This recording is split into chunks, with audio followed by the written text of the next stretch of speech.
नमस्ते, LE24मध्ये तुम्हा सर्वांचं स्वागत आहे। आता LE24मध्ये न्यू बॉर्नसाठी हे छानसे लंगोट आलेले आहेत।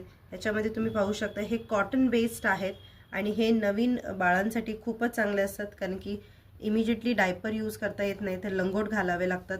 तर मुलांसाठी हे खूप छान आहे आणि हे टाय करायला पण खूप इझी आहे। इथे तुम्हाला हे जे दोन लूप्स दिसतात, तिथून फक्त तुम्हाला हे जी स्ट्रिंग आहे हे तुम्हाला इथून काढायचं आहे आणि प्लस असं, आणि एक छान इथे तुम्ही एक नॉट टाय करू शकता, म्हणजे हा तुमचा लंगोट पॅटर्न होऊन जातो। असं तुम्ही ट्राय करू शकता। ह्याच्यामध्ये वेगवेगळे कलर्स आहेत, जसे की हा ब्ल्यू आहे, ऑरेंज आहे आणि पिंक आहे। तसे तुम्हाला लंगोट पॅटर्नमध्ये बरेचसे असे कलेक्शन तुम्हाला मिळतील ड्राय फिटमध्ये। तर तुम्ही LE24मध्ये जरूर व्हिजिट करा आणि हे सगळं स्टॉक तुम्ही परचेस करू शकता। धन्यवाद।